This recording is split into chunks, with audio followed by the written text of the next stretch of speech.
Hi, Genki Call here, and we are in Blackhawk this week of January 17th, 2022.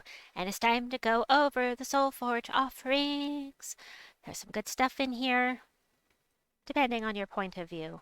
Crimson Bat is something that has been very useful in delves, especially paired with Dracula's. He does true damage to all enemies, he gains some life. He's not stealing life, but he is getting a flat out 16 life every time he casts. Also, he does do double skull damage to wounded enemies. Not that I would intentionally put him up in the front of the team. He also does double skull damage versus divine enemies, so I never utilize him at the front of the team. I use him for this true damage to all enemies. He's really good for quick delving, and in PvP with Dracula's, he works pretty well as well. We've got Emperor Liang, who is very useful because he enchants a random ally on 4+ gem matches. He's like Mistralis Light. He doesn't do all allies, but he does enchant on the match 4s, which is very nice. Also, he will destroy all gems of a chosen color. That means you're collecting all of that mana. Give all allies of the matching color life and 4 magic. So every time he casts, he's making their spells more powerful, which is super nice. He is a really useful troop that I have not used for quite a long time because keep forgetting he exists. King Avalorn is very nice because he gives all elf allies a 50% mana start, and that includes Arachnean Weaver, who is for some reason considered an elf. And damage to all enemies boosted by elf, elemental, and beast allies, and he summons. So this is another troop I don't use very often that is actually quite useful. And let's see, Ankhnum. Ankhnum is nice in delves. He does damage to all enemies boosted by cursed enemies, and for every cursed enemy, give a barrier to a random ally. I like using him in delves. He has a 25% chance to curse a random enemy just by getting the turn back. It's not as... what's the word I'm looking for? He's not one to really count on for that curse, but he is one to consider using with High King Irongut just for the chance of cursing. I think he's not as reliable as I would like for that curse, but he is a possibility and he does work well with those delves. So something to consider. I do like this troop. I'm not in love with it, but I do enjoy using it at times.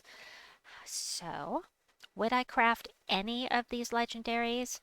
Generally speaking, my answer is almost always going to be no, because 800 diamonds, you're much better off saving up for a mythic. 4,000 diamonds is a lot of diamonds, and it takes a long time to get those saved up. So,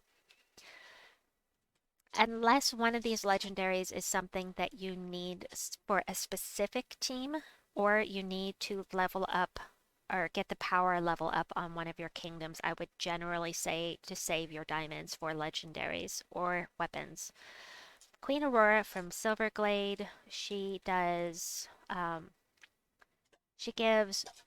all allies except for herself barrier and life, and then she creates 10 gems of any color that you choose. The nice thing about Queen Aurora is that you'll get a bonus mana on all gem matches. Doesn't matter what color it is. You match 3 blue, you actually get 4. You match 3 red, you'll get actually 4, so on and so forth. So the rainbow link is actually quite useful. Infernus, I'm considering crafting this guy. He will burn all enemies on 4+ gem matches. He summons Firestorm when an enemy dies. Allied elementals gain 2 armor, which isn't that great, but it's there.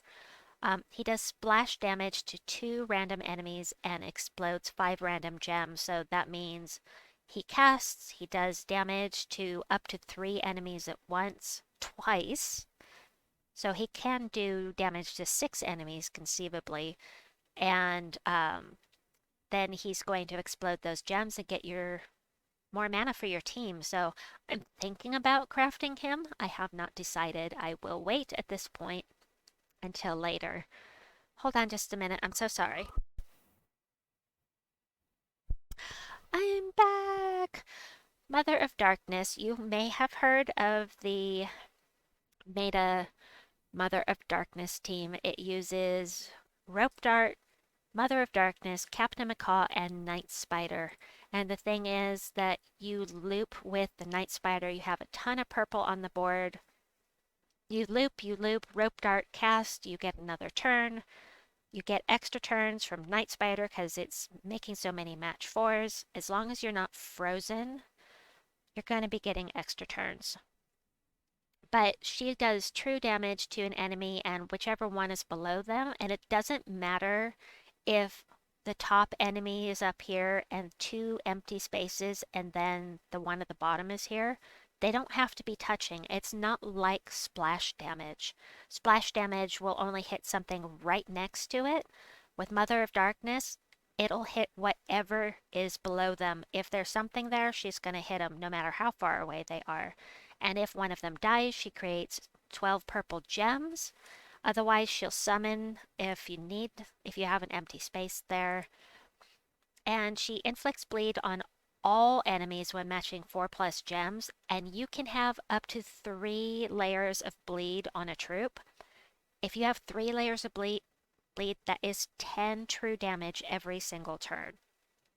So Mother of Darkness, probably I'm thinking that the other YouTubers are going to say if you choose any troop to craft, go for Mother of Darkness. However, I like Sycorax better because Mother of Darkness is useful only in certain situations. You have to have a lot of purple going on. She does get a boost from purple gems, so you've got to have a ton of purple on the team, otherwise she's not going to do you much good.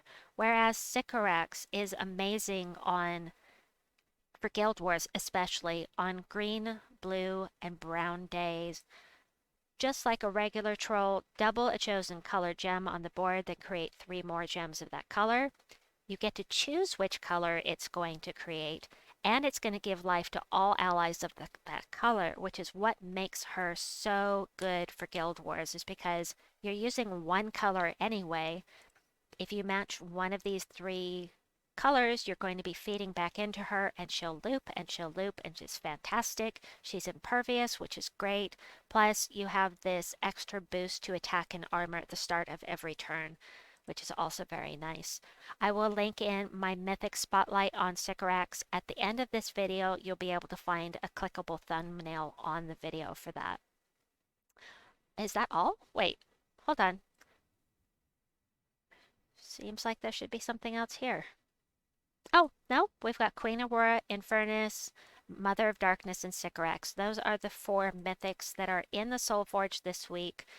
I have them all, except for Infernus, so I may craft him. We'll see. For now, though, let's go over weapons.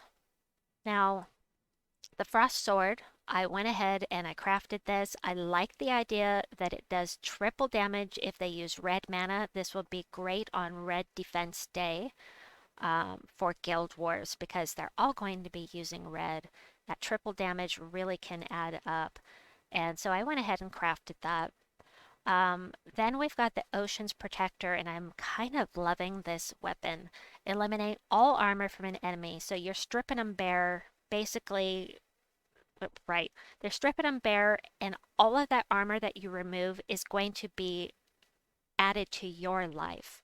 And so I'm thinking on really high level delves, high level events, high level explorers, anything where they have a ton of armor, it's going to make you a very, very good tank.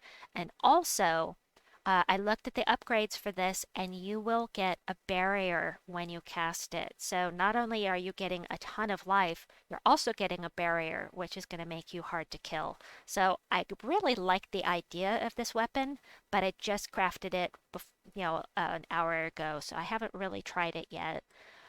Captain's Cutlass. I crafted all the things. I needed weapons for Blackhawk so that I could get the power level up. So, deal damage to an enemy boosted by rogue allies.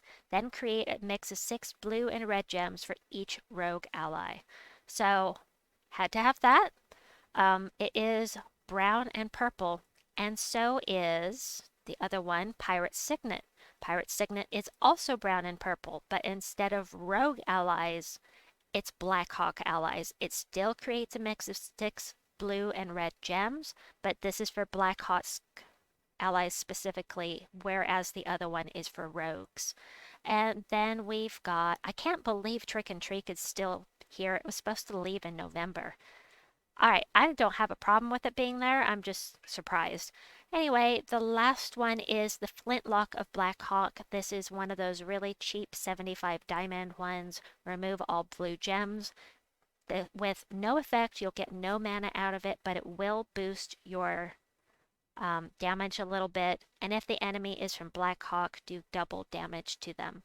So I had to have it because I needed weapons for Blackhawk. I crafted all the things. I needed them. And that means I have finished the Soulforge part of this video, but that means now I can upgrade Blackhawk. So if you want to join me, that's what I'm going to do now. I'm so excited.